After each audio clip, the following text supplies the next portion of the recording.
নমস্কার, আমি তৃষ্ণা। আমার চ্যানেল রান্নাবাটিতে আপনাদের সবাইকে স্বাগত জানাই। আমি আজকে আপনাদেরকে তৈরি করে দেখাবো সুজির ভাপা পিঠে। আর আমি সুজির পিঠেটা ঝাল তৈরি করব। আর আপনারা এখানে ঝাল পিঠের বদলে মিষ্টি তো পুর দিতে পারেন। এখানে আমি ১ বাটি সুজি নিয়েছি, মিহি দানা হতে হবে। আর যদি দানা মোটা, মোটা হয় তাহলে একবার মিক্সারে হালকা করে চালিয়ে নেবেন। পরিমাণ মতো নুন দিয়ে দিচ্ছি। আর এর সাথে দিয়ে দিচ্ছি ২ চামচ ময়দা।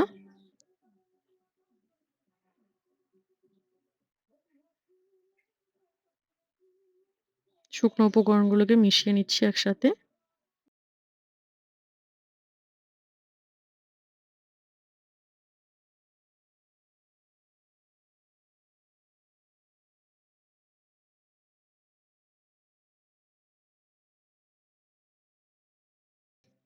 এবার উষ্ণ গরম জল দিয়ে সুজিটাকে মেখে নেব ভালো করে।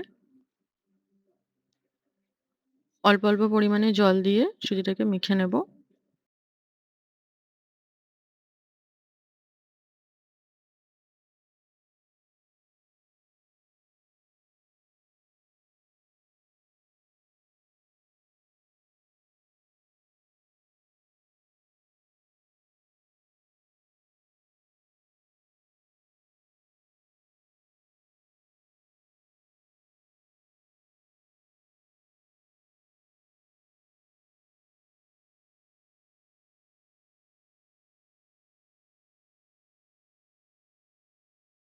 সুজিটাকে ভালো করে মেখে নিয়েছি। এবার ১০ মিনিটের জন্য একটু রেস্টে রাখবো। ততক্ষণ পুরটা তৈরি করে নেব।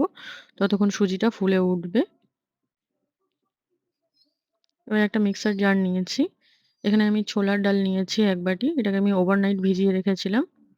মিক্সারে দিয়ে দিচ্ছি। মিনিমাম ২ ঘন্টা ভিজিয়ে রাখলেও হবে।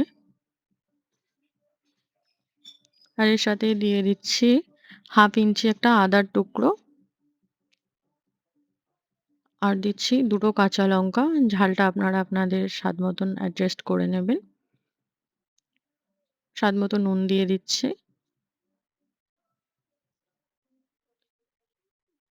আর ১ চামচ দিয়ে দিচ্ছি চিনি। আর এর সাথে দিয়ে দিচ্ছি এখানে ১ চামচ জিরের গুঁড়ো নিয়েছি আর 1/4 চামচ নিয়েছি হলুদ গুঁড়ো। এগুলোকেও দিয়ে দিচ্ছি। দিয়ে আমি একটা পেস্ট তৈরি করে নেব জল ছাড়াই। একটা মিহি পেস্ট তৈরি করে নিয়েছি। দিয়ে আমি একটা বাটিতে রেখে দিয়েছি। এবার এরপরে দিয়ে দিচ্ছি আমি এর মধ্যে একটা মিডিয়াম সাইজের পেঁয়াজ কুচি।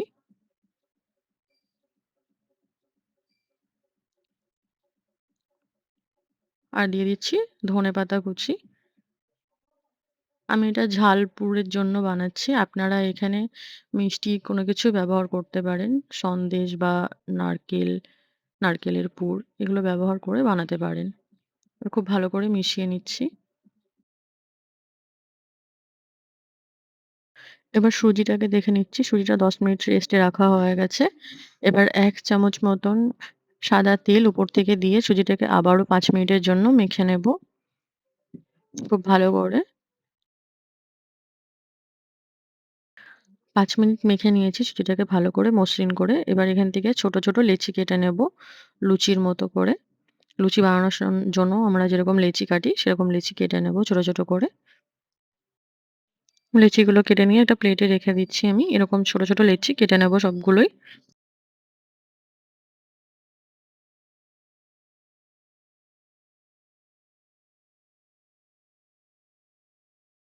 এবার পিঠেগুলোকে তৈরি করে নেব। একটা বোর্ডের মধ্যে কিছুটা গুঁড়ো ময়দা মাখিয়ে নিয়েছি। এবার একটা লেচি নিয়ে হাত দিয়ে গোল করে নিচ্ছি।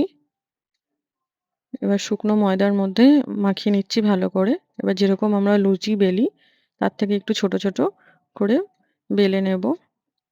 খুবই হালকা হাতে বেলে নিতে হবে। আর যদি মনে হয় লেগে যাচ্ছে তাহলে উপর থেকে একটু শুকনো ময়দার গুঁড়ো ছড়িয়ে দিতে পারেন।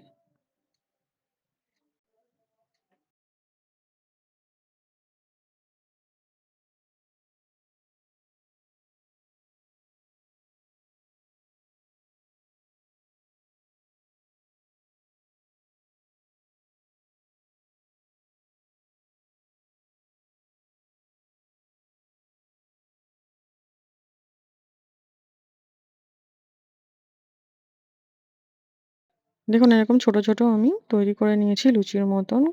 এবার ১ চামচ আমি মাঝখানে এখানে পুর দিয়ে দিচ্ছি। ১ থেকে ১.৫ চামচ মতো পুরটাকে দিয়ে দিচ্ছি মাঝখানে।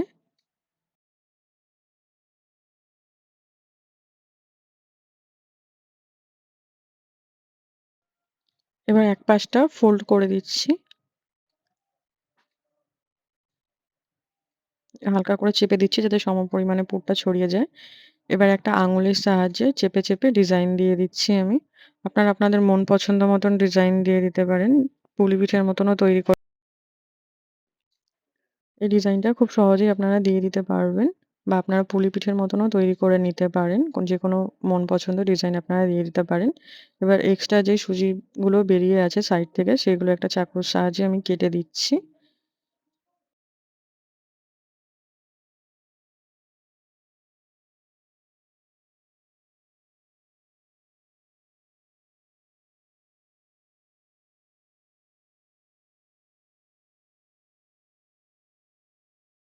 আমি আরেকটা আপনাদেরকে তৈরি করে দেখিয়ে দিচ্ছি। আপনারাও এইভাবে খুব সহজে বাড়িতে তৈরি করে নিতে পারেন।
আমি একই পদ্ধতিতে সমস্ত সুজির ভাপা পিঠে তৈরি করে নেব।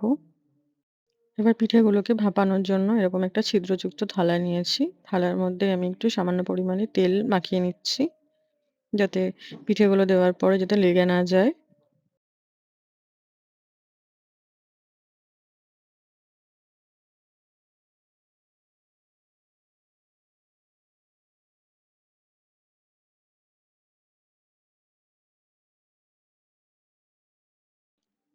এবার একটা, একটা করে পিঠে আমি রেখে দিচ্ছি থালার উপরে।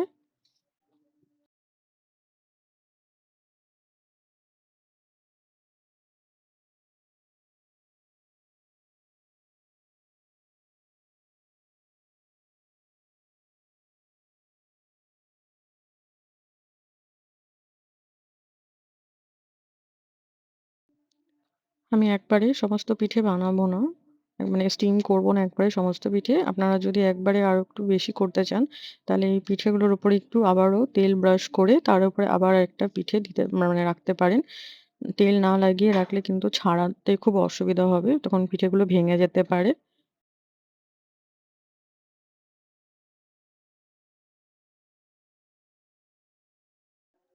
পাশে আমি জল গরম করতে বসিয়ে দিয়েছিলাম। জলটা গরম হয়ে গেছে। এবার পিঠের থালাটা আমি এর উপরে রেখে দিচ্ছি। এবার ২০ মিনিটের জন্য স্টিম করে নেব। ২০ মিনিট স্টিম করার পর আমাদের সুজির ভাপা পিঠে একদম রেডি। সস বা গ্রিন চাটনির সাথে সার্ভ করুন। আর বাড়িতে আপনারা এই রেসিপিটা ট্রাই করলে অবশ্যই আমাকে কমেন্ট করে জানাবেন। আর আমার এই আজকের রান্নার ভিডিওটা ভালো লেগে থাকলে অবশ্যই আমার চ্যানেলটিকে লাইক এবং সাবস্ক্রাইব করে আমার পাশে থাকবেন। দেখা হবে আবার নতুন কোনো ভিডিওর সাথে।